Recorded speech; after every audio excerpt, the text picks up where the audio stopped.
Hang up later. Howard Hesseman is with us tonight, and you know him from his television roles on Soap and One Day at a Time and Head of the Class, and of course his Johnny Fever on Wkrp in Cincinnati, which is back on the air now, and we'll talk about all those things in due course. But as the generalization, I think it's fair to say that people think of you as a 60s guy with a few modifications, still knocking around in the 80s and 90s. That fair?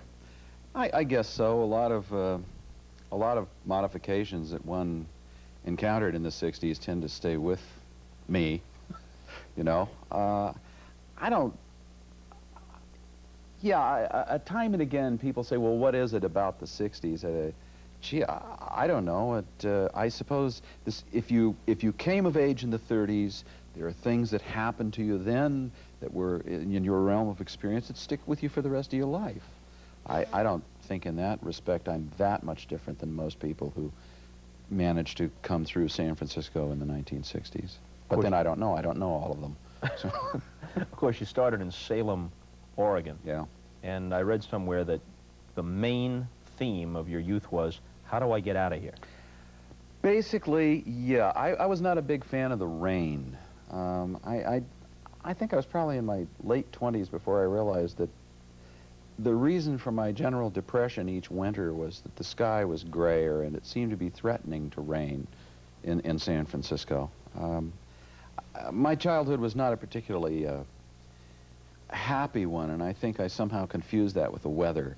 Was San Francisco really the touchstone for you, though? When you got to San Francisco, did it start to happen for you? I think the latter portion of that phrase, or that word, touchstone, is the operative one.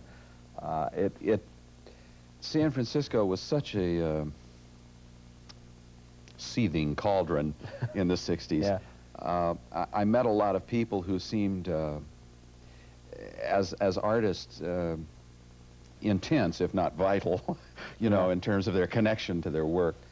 And it was a turnaround for me as an actor, in that I had visions of becoming an actor, but didn't really know what was entailed, didn't know how I would go about doing that, and I think of it as slipping into it accidentally, just kind of following my nose, and suddenly I get an equity card and I'm in this company called the Committee, this improvisational company.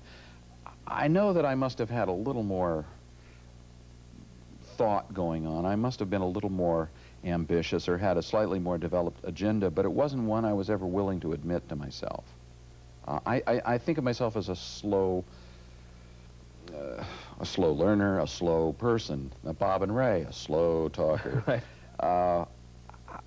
Everything came late for me. My 6-year molars appeared when I was 9, and it's just kind of worked that way. Sort of 50% behind by my calculations. Yeah. I was 24 years old. I had the opportunity to work in an equity theater. Knew that I didn't really want to continue to be a bartender for the rest of my life, and realized that since I had no other trade or skill with which to earn a living, and I really enjoyed acting, that maybe I should give this a try. Well, you might have been a little bit behind, but the Committee was way ahead.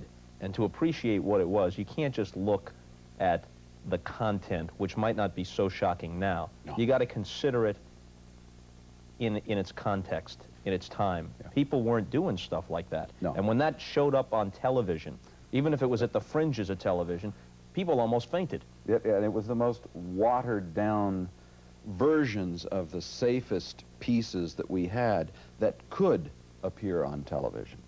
What was the most outrageous skit, or 2 or 3 skits you can think of that the Committee did that were too much on the edge to make it to television in those days, but that you were doing on stage? We used to do a sketch called Blind Date that began in a woman's apartment. Obviously, she was readying herself to go out for the evening, and there's a knock at the door, and a rather crude man, I started to say young man, but that was then, a rather crude man appears, and he's brought along a 6-pack of beer, and he's pretty excited about this blind date that's been set up by a friend of his with her, and discovers probably within about 2 minutes that she is indeed blind. She announces that she's blind. She's not a sighted person. And as a result of this information, he's a little startled. He's never met anybody who was blind before. And certainly Lynn's new meaning to the term blind date for him, he begins sizing her up physically and testing to make sure that she really is blind. You know, because there aren't very many people around, and I'm very familiar with the surroundings. What it really amounts to... I spent like 6 months in my room. I wouldn't even come out. And then, you know, eventually I realized that I was feeling sorry for myself. So I started to memorize the rooms and the rest of the house. And finally, I felt that I could, you know, move back here into the city and have my own apartment.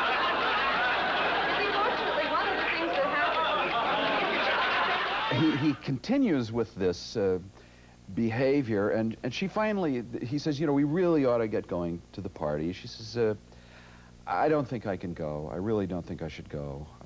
In fact, there's something I want to tell you. I'm not blind. He's rather stunned by this.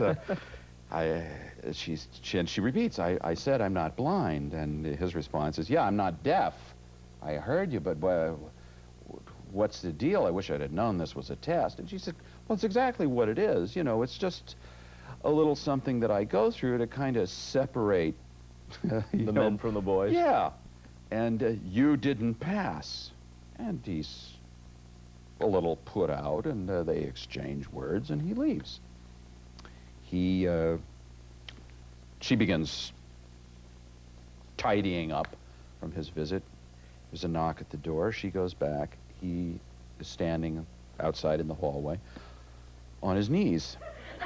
Look, Sonny, I'm not laughing at you. Somebody behind me?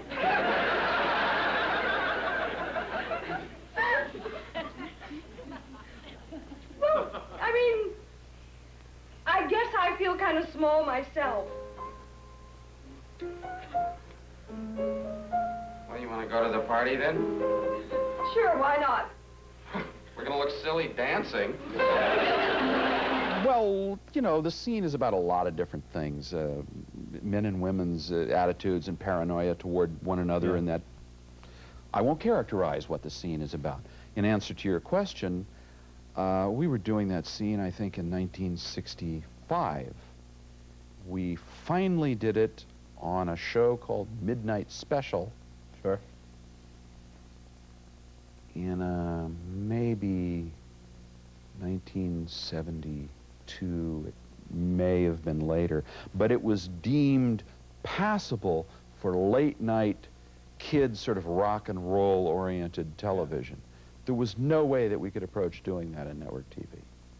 How have you been able to keep whatever was the pearl in the oyster of the 60s experience and the kind of sociological influences that forged your personality and your point of view? How have you been able to keep that intact now that the life in the fast lane has ended for you, and you're in a mellower place, if you know what I mean? Yeah, I think I know what you mean. I wish I could answer you. I don't know how I've been able to keep that. You know, I assume that I have because people tell me that I have. I guess I don't examine my values that closely. I don't look at it analytically. I just, I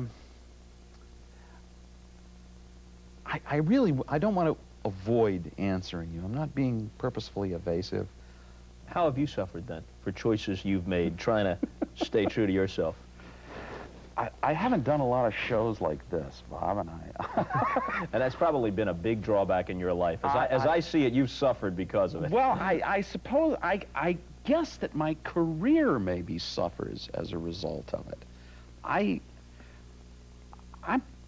torn by the notion of being a private person and protecting myself and establishing boundaries. I consistently refer to a quote attributed to Humphrey Bogart, who said the only thing an actor owes his audience is a good performance.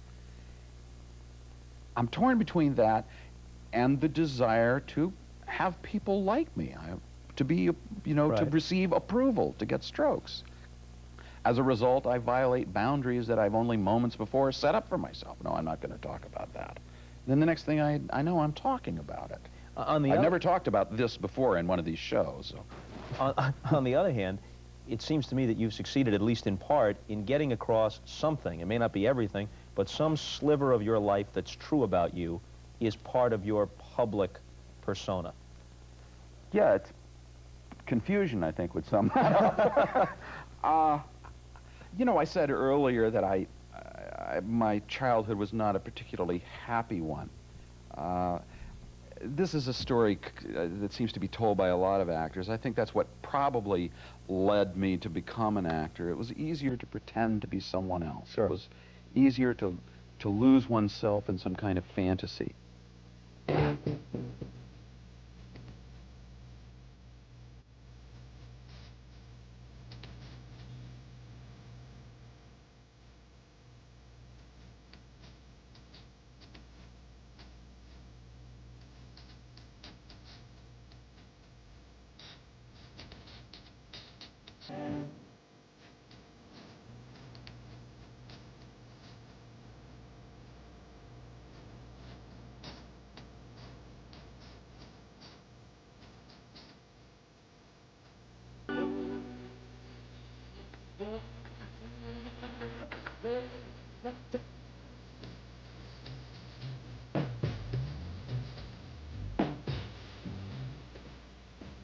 Up with the committee. 24.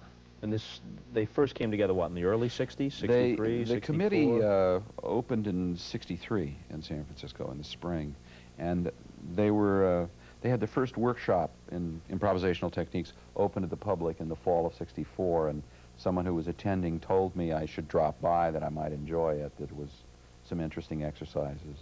Did audiences, in addition to appreciating you, because obviously you were successful and you were playing, I would guess, among the paying customers, to people who were more or less like-minded and they were of the same generation, but within that, were there some people who genuinely got upset? Did you hear catcalls and violent objections? Catcalls? No, we heard very articulately stated political positions in opposition to our own.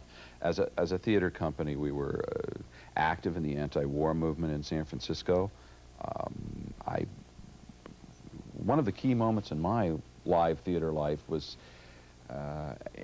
as I came out to introduce a scene, having a woman stand up down near the stage. It was cabaret theater, and loudly announce, I have 3 children at home, and if I thought they were going to grow up like you people, I would smother them in their sleep tonight. Now, come on, Earl, and began to get her husband and a couple with them together to leave the theater, and I was so stunned at the intensity and emotional honesty of her, this statement, that I was really trying to get her to stay, to talk about what it was that upset her so much. The audience, for the most part, took a rather derisive point of view toward her. There was a lot of derisive hooting. That's the phrase I was looking for. We invited the audience to stay and discuss this woman's reaction to the scene she'd just seen afterward.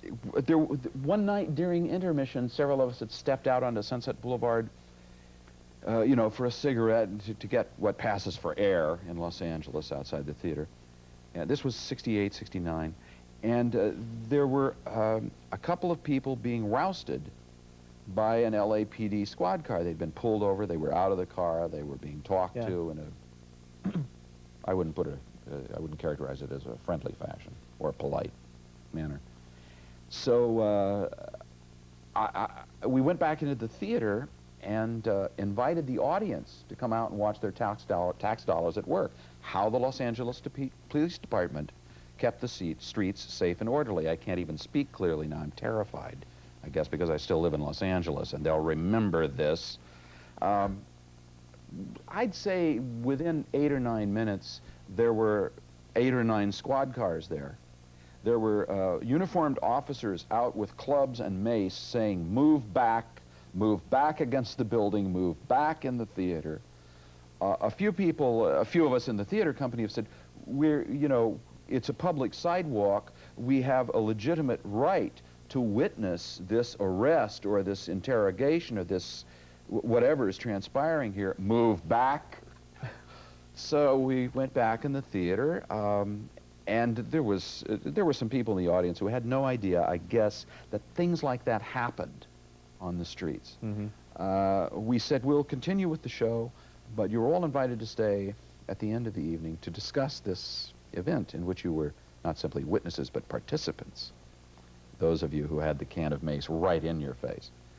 That discussion went on for several hours.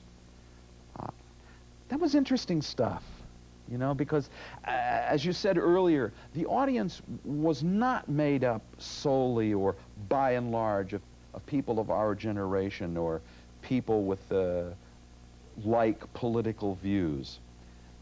There was a cross-section. There were people who understood that this group was funny and it was a hot ticket, and in short, there were people who didn't know what they were letting themselves in for when they came into the theater.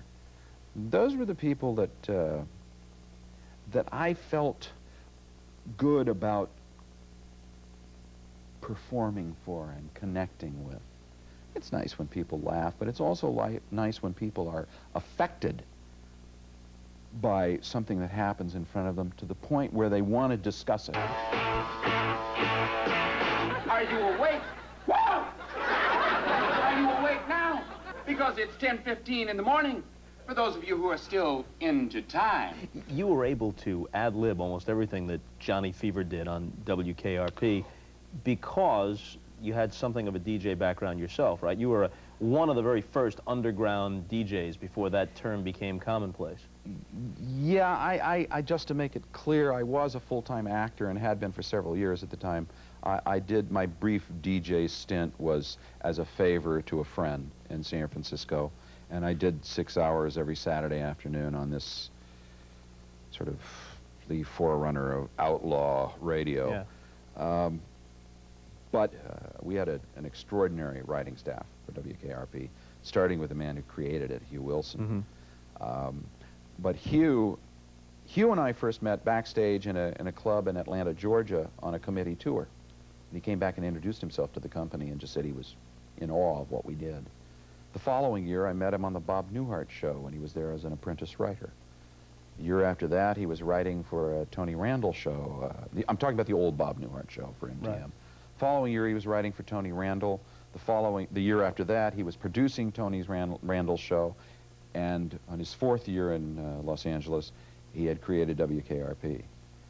So he knew that I had this background, and I asked if I might play with some of the dialogue in the pilot script, particularly the moment of transformation that Johnny Garavella goes through when I think he's called Johnny Sunshine at the moment, I don't remember, and he invents himself as Dr. Johnny Fever on the air. Well, it's goodbye to the elevator music.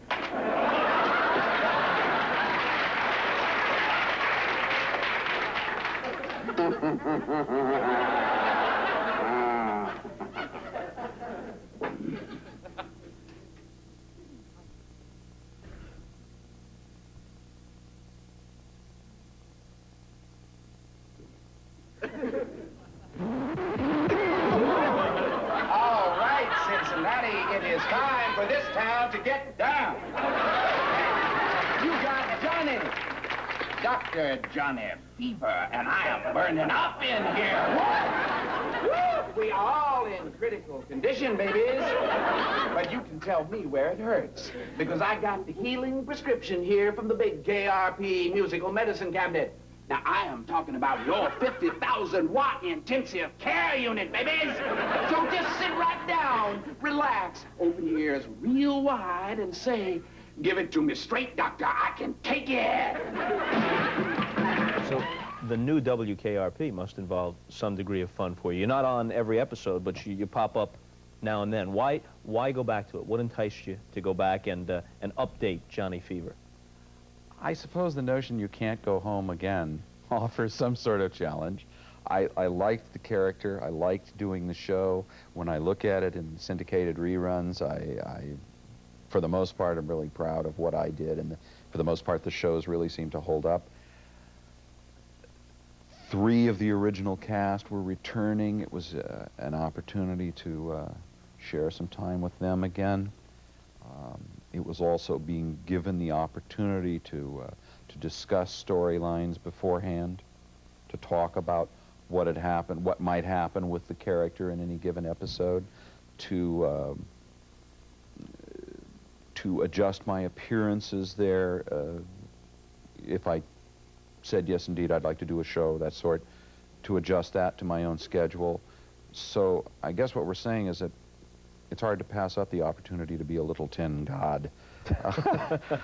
I could say yes or no, and there's something about that experience that's very warm within my heart, just behind this microphone, and why not see if it still works? And I must say that it does feel very good. Yeah, well, another prodigal son came wandering in. Fever! Johnny! Lester! Good to see you!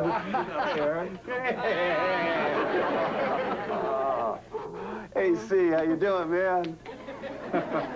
What brings you to town? Actually, I'm writing a book about rock and roll radio, and I'm involved with a woman who really understands my needs, and things are going great in New York now, and, well, here I am. I don't get it. He missed us. Howard Hesseman can be seen periodically, I guess is the way to put it, in the new WKRP in Cincinnati. Hope you enjoyed this half hour, and we're out of here for now. See you later. Thanks a lot.